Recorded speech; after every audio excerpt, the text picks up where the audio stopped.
ನಿಮ್ಮ ಸಹಜವಾದಂಥ ಉಸಿರಾಟವನ್ನು ಗಮನಿಸಿ. ಈಗ 3 ಬಾರಿ ಪಾಂಚಜನ್ಯ ನಾದವನ್ನು ಮಾಡೋಣ.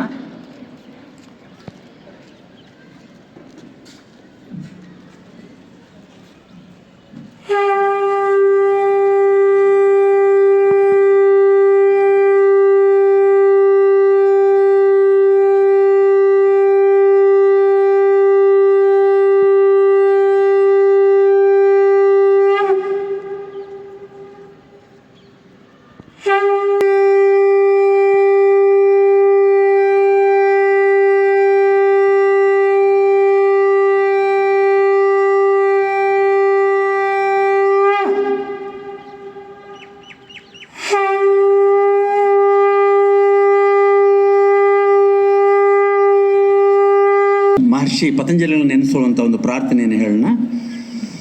ಓಂ ಯೋಗೇನ ಚಿತ್ತಸ್ಯ ಪದೇನ ವಾಚಾ,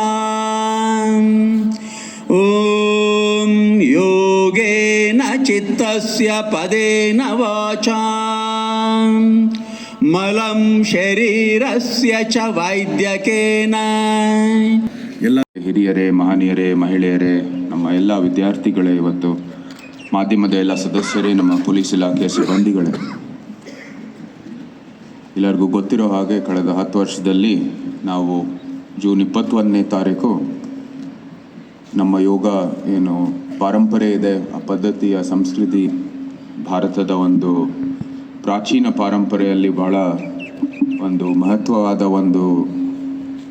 ಒಂದು ರೀತಿಯ ಫಿಲಾಸಫಿ, ಒಂದು ರೀತಿಯ ಎಕ್ಸಸೈಸ್ ಅಂತಲೂ ಕೂಡ ಹೇಳ್ಬೋದು. ಅದಕ್ಕೆ ಮೀಸಲಿಟ್ಟಿರುವಂಥದ್ದು ಒಂದು ದಿನ, ಅದ್ರ ಬಗ್ಗೆ ಜಾಗೃತಿ ಮೂಡಿಸೋದು ಮತ್ತು ಅದನ್ನ ಆಚರಿಸುವಂಥದ್ದು ಈ ದಿನದ ಉದ್ದೇಶ. ಈ ನಿಟ್ಟಿನಲ್ಲಿ ನಾವು ಮೈಸೂರು ಪ್ರತಿ ವರ್ಷವೂ ಕೂಡ ಭಾಳ ದೊಡ್ಡ ಮಟ್ಟದಲ್ಲಿ ಆಚರಣೆ ಮಾಡ್ತೀವಿ.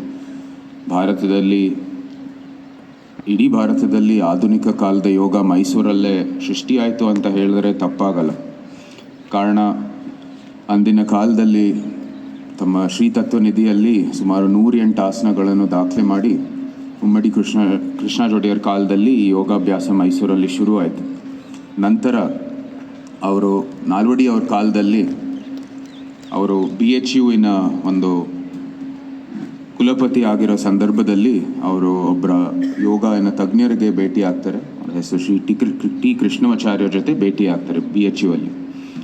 ಶ್ರೀ ಟಿ ಕೃಷ್ಣಮಾಚಾರ್ಯರು ಆಗಲೇ ಹಿಮಾಲಯದಲ್ಲಿ ಸುಮಾರು ವರ್ಷ ಅಲ್ಲಿ ತಮ್ಮ ಯೋಗಾಭ್ಯಾಸವನ್ನು ಮುಂದುವರಿದು ಎಷ್ಟೋ ಯೋಗ ಆಸನಗಳನ್ನು ಕಲಿತು, ಅದಕ್ಕೆ ಹಿಂದೆನೂ ಕೂಡ ಮಡ್ರಾಸ್ದಲ್ಲಿ ಉಮ್ಮಡಿ ಕೃಷ್ಣಾಜೊಡೆಯರವರ ಶ್ರೀ ತತ್ವನಿಧಿ ಮೂಲಕನೇ ಆ 108 ಆಸನನೂ ಕೂಡ ಕಲಿತು ಅವರು ಇಲ್ಲಿ BHUವಲ್ಲಿ ಶ್ರೀ ನಾಲ್ವಡಿ ಕೃಷ್ಣಾಜೊಡೆಯರವರು ಭೇಟಿಯಾಗಿರೋ ಸಂದರ್ಭದಲ್ಲಿ ಮಹಾರಾಜರು ಭಾಳ ಇವರ ಯೋಗಾಭ್ಯಾಸ ನೋಡಿ ಭಾಳ ಇಷ್ಟಪಟ್ಟರು. ಅದೇ ಕಾರಣಕ್ಕಾಗಿ ಅವರು ಇಲ್ಲಿ ನಮ್ಮ ಮಹಾರಾಜ ಸಂಸ್ಕೃತ ಪಾಠಶಾಲೆದಲ್ಲೂ ಕೂಡ ನೀವು ಈ ಯೋಗಾಭ್ಯಾಸವನ್ನು ಇಲ್ಲೂ ಶುರು ಮಾಡಬೇಕು ಅಂತ ಅವ್ರಿಗೆ ವಿನಂತಿ ಮಾಡ್ತಾರೆ.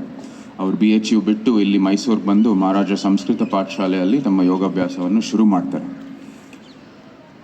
ಅವರು ನಿಜವಾಗ್ಲೂ ನೀವು ಹೇಳಕ್ಕೆ ಹೋದರೆ, ಅಂದಿನ ಕಾಲದಲ್ಲಿ ರಾಜರು ಹೇಳ್ತಾರೆ ಯೋಗ ಇವಾಗ ಭಾಳ ಸ್ಟ್ಯಾಟಿಕ್ ಆಗಿದೆ, ಇನ್ನೂ ಡೈನಾಮಿಕ್ ಆಗಿ ಮಾಡಬೇಕು. ಕಾರಣ ಅಂದರೆ ನಮಗೆ ನಮ್ಮ ಎಲ್ಲ ಪ್ರತಿಯೊಬ್ಬರು ನಮ್ಮ ಸಮಾಜದಲ್ಲಿ ಭಾಳ ಅಸ್ಥೆಟಿಕ್ಲಿ ಮತ್ತು ಮುಂದಿನ ಬರೋ ಯುದ್ಧಗಳಿರ್ಬೋದು, ಅನೇಕ ಕಾರಣಕ್ಕಾಗಿ ಎಲ್ಲ ಸಿದ್ಧ ಆಗಬೇಕು. ಭಾಳ ಎಂಡ್ಯೂರೆನ್ಸು ಕೂಡ ಮತ್ತು ಸ್ಟ್ರೆಂತ್ ಕೂಡ ನಮಗೆ ಬೇಕಾಗಿದೆ, ಬರೀ ಮೊಬಿಲಿಟಿ ಅಲ್ಲ ಅಂತ. ಸೊ ಅದಕ್ಕಾಗಿ ಅವರು ಈ ಹೊಸ ಯೋಗ ಅಂದರೆ ವಿನ್ಯಾಸ ಮತ್ತು ಸೂರ್ಯ ನಮಸ್ಕಾರ ಮೈಸೂರಲ್ಲೇ ಸೃಷ್ಟಿಯಾಗಿದ್ದು ಶ್ರೀ ಟಿ ಕೃಷ್ಣಮಾಚಾರ್ಯರ ಒಂದು ಇನ್ವೆನ್ಷನ್ ಅಂತ ಹೇಳ್ಬೋದು. ಸೊ ಆ ಒಂದು ಪಾರಂಪರೆ ಇವತ್ತು ನಾವೆಲ್ಲರೂ ಆಚರಿಸ್ತಾ ಇದ್ದೀವಿ. ಅವರ 2 ಶಿಷ್ಯರು ಶ್ರೀ ಪಟ್ಟಾಭಿ ಜಾಯ್ಸ್ ಅವರು ಮತ್ತು BKS ಅಯ್ಯಂಗಾರ್ ಅವರು ಈ ನಮ್ಮ ಯೋಗ ಏನು ಮೈಸೂರಲ್ಲೇ ಸೃಷ್ಟಿಯಾಗಿರುವ ವಿನ್ಯಾಸ, ಅಷ್ಟಾಂಗ ಎಲ್ಲನೂ ಕೂಡ ಅಂತಾರಾಷ್ಟ್ರೀಯ ಮಟ್ಟಕ್ಕೆ ಅದರ ಬೆಳವಣಿಗೆಯ ಕಾರಣ ಅಂತ ಹೇಳ್ಬೋದು. ಅದೇ ಪಾರಂಪರೆ ನಾವೆಲ್ಲರೂ ಇವಾಗ ಆ ಪಾರಂಪರೆಯ ರಾಯಭಾರಿಯಾಗಿ ಈ ಒಂದು ಯೋಗ ದಿನವನ್ನು ಆಚರಿಸ್ತಾ ಇದ್ದೀವಿ. ಸೊ ಅದಕ್ಕಾಗಿ ನಿಮ್ಮೆಲ್ಲರಿಗೂ ಮತ್ತೊಮ್ಮೆ ನನ್ನ ಕೃತಜ್ಞತೆಗಳು. ಈಗಾಗಲೇ ನಮ್ಮ DC ಕೂಡ ಹೇಳಿದ್ದಾರೆ, ನಮ್ಮ ಯೋಗ ಡೇ ಅಥವಾ ದಸರಾ ಸಂದರ್ಭದಲ್ಲಿ ಇದು ದೊಡ್ಡ ಮಟ್ಟದಲ್ಲಿ ಆ ಗಿನ್ನಿಸ್ ರೆಕಾರ್ಡನ್ನು ಕೂಡ ಮಾಡೋಕ್ಕೆ ನಾವು ಎಲ್ಲ ಸಿದ್ಧ ಆಗಬೇಕು ಅಂತ. ಸೊ ನಮ್ಮ ಕಡೆಯಿಂದನೂ ಕೂಡ ಎಲ್ಲ ರೀತಿಯ ಸಹಕಾರ ಇರುತ್ತೆ. ಮತ್ತು ನಿಮ್ಮೆಲ್ಲರ ಇಲ್ಲಿ ಅನೇಕ ಯೋಗ ಸಂಸ್ಥೆಗಳು ಆಗಮಿಸಿರೋವರೆಗೂ ಕೂಡ ನಾನು ಅದೇ ಒಂದು ಮನವಿ ಮಾಡ್ತೀನಿ, ಮೈಸೂರು ಆಧುನಿಕ ಕಾಲದಲ್ಲಿ ಈ ಯೋಗಕ್ಕೆ ಒಂದು ಕೇಂದ್ರ ಆಗಿರೋ ಕಾರಣ ಅಂದರೆ ಈ ಅನೇಕ ಸಂಸ್ಥೆಗಳು ಇವತ್ತು ಎಲ್ಲರೂ ಇದ್ದೀರಾ. ನಿಮಗೆ ನಾನು ಕೃತಜ್ಞತೆಗಳನ್ನು ಹೇಳಬೇಕಾಗಿದೆ. ಈ ಯೋಗ ಅಂತ ಒಂದು ಕೇಂದ್ರ ಆಗಿ ಆ ಪರಂಪರೆಯನ್ನು ಸಂರಕ್ಷಣೆ ಮಾಡಿರೋ ಪ್ರತಿಯೊಂದು ಸಂಸ್ಥೆಗೂ ಕೂಡ ನಾನು ಹೃತ್ಪೂರ್ವಕವಾದ ಕೃತಜ್ಞತೆಗಳನ್ನು ಸಲ್ಲಿಸುತ್ತಾ ಮತ್ತೊಮ್ಮೆ ನಮ್ಮ ಎಲ್ಲ ಮೈಸೂರಿನ ನಾಗರಿಕರೇ ಇಲ್ಲಿ ಉಪಸ್ಥಿತರಿಗೂ ಕೂಡ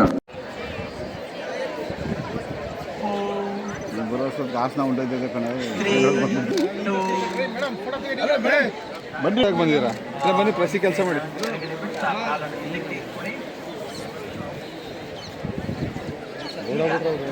ಅಣ್ಣ ಇಲ್ಲಿ ಜಾಗ ಇಲ್ಲ ಅಣ್ಣ, ನೀನು ಅಲ್ಲೋಡು ಕಾಲ ಡಿಸ್ಕಸ್ ಮಾಡಬೇಡಿ. ನಿಮ್ದಾದ್ರೆ ಮಾಡಿ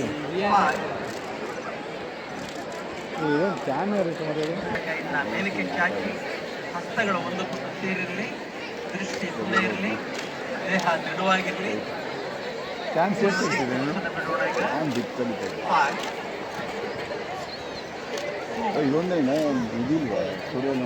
ನಿಜವನ್ನು ನೇರ ಮಾಡಿ. ಈಗ ಎಡಗೈನ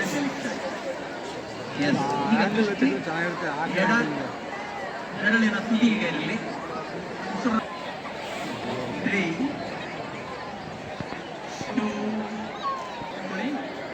ಈಗ ಎಡಪಾದವನ್ನು 90 ಡಿಗ್ರಿಗೆ, ಬಲಪಾದವನ್ನು 45 ಡಿಗ್ರಿ ತಿರುಗಿಸಿ.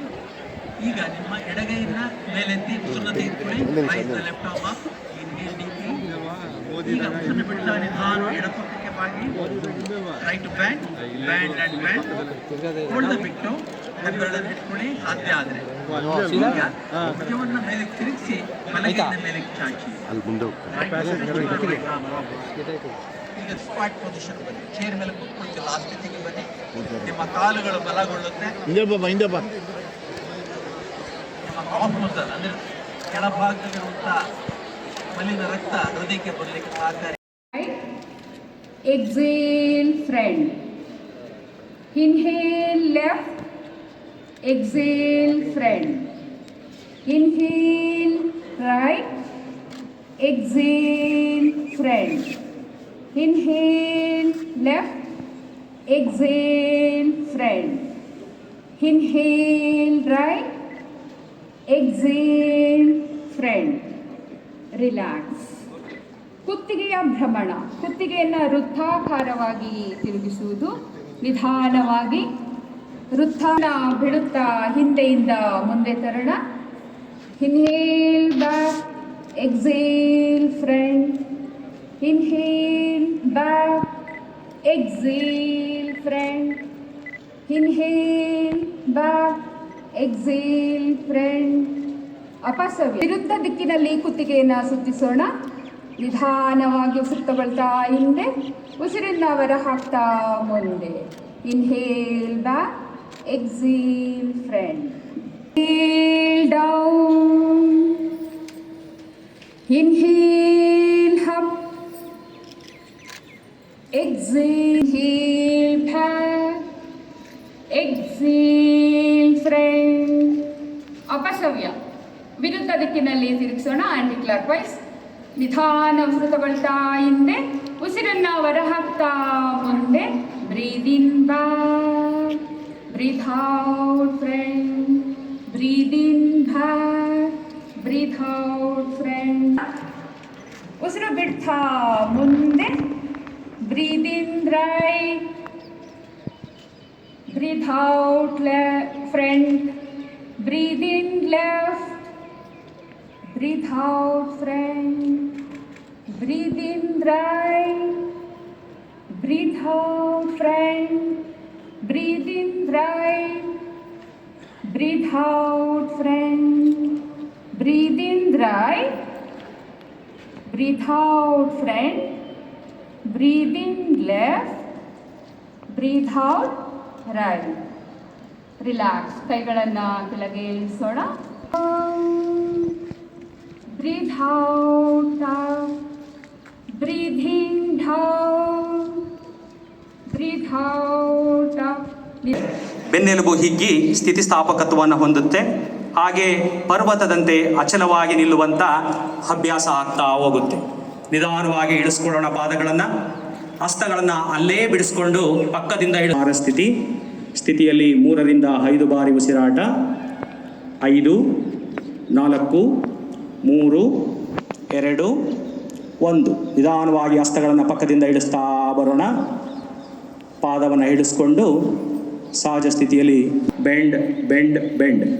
2 ಹಸ್ತಗಳನ್ನು ತಂದು 2 ಪಾದಗಳ ಪಕ್ಕ ಇಡೋಣ. ಸಂಪೂರ್ಣವಾದ ಸ್ಥಿತಿಯನ್ನು ತಲುಪಿದ ಮೇಲೆ ಸ್ಥಿತಿಯಲ್ಲಿ 3ರಿಂದ 5 ಬಾರಿ ಉಸಿರಾಟವನ್ನು ಮಾಡ್ತಾ ಬರೋಣ.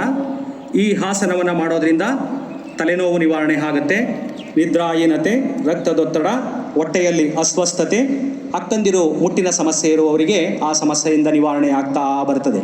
ನಿಧಾನವಾಗಿ ಉಸಿರನ್ನು ತಗೋತಾ ಮೇಲೆ ಬರೋಣ. 2 ಹಸ್ತಗಳು ನೇರವಾಗಿ ಮೇಲೆ ಹೋಗಲಿ. ನಿಧಾನವಾಗಿ 2 ಹಸ್ತಗಳನ್ನು ಪಕ್ಕದಿಂದ ಹಿಡಿಸ್ತಾ ಬರೋಣ ಎದೆಯ ಮಟ್ಟಕ್ಕೆ. ಹಸ್ತಗಳು ಕೆಳಮುಖ, ಸಹಜ ಸ್ಥಿತಿಗೆ ಬಂದು ವಿಶ್ರಾಂತಿಯನ್ನು ಪಡ್ಕೊಳ್ಳೋಣ. ಮುಂದಿನ ಆಸನ ಅರ್ಧ ಚಕ್ರಾಸನ. ಆಸನದ ಸ್ಥಿತಿಯನ್ನು ತಲುಪಿದಾಗ ಈ ಆಸನವು ಅರ್ಧ ಚಕ್ರದಂತೆ ಕಾಣ್ತದೆ. ಹಾಗಾಗಿ ಈ ಆಸನಕ್ಕೆ ಹೆಸರು ಬಂದಿದೆ. ಯಾರೆಲ್ಲ ಮಾಡಬಾರ್ದು ಅಂತ ಹೇಳಿದರೆ, ಅಧಿಕ ರಕ್ತದೊತ್ತಡ ಇರುವವರು, ಕುತ್ತಿಗೆ, ಬೆನ್ನು. ಇದರ ನಂತರ ಸ್ಥಿತಿಯಲ್ಲಿ 2ರಿಂದ 3 ಬಾರಿ ದೀರ್ಘವಾಗಿ ಉಸಿರಾಟವನ್ನು ಮಾಡ್ತಾ ಬರೋಣ. ಈ ಆಸನವನ್ನು ಮಾಡೋದ್ರಿಂದ ಎದೆಯ ಭಾಗ ವಿಶಾಲವಾಗಿ ಹೃದಯದ ಬಡಿತ ಸಹಜ ಸ್ಥಿತಿಗೆ ಬರ್ತದೆ. ಹಾಗೆ ಶ್ವಾಸಕ್ರಿಯೆಗಳು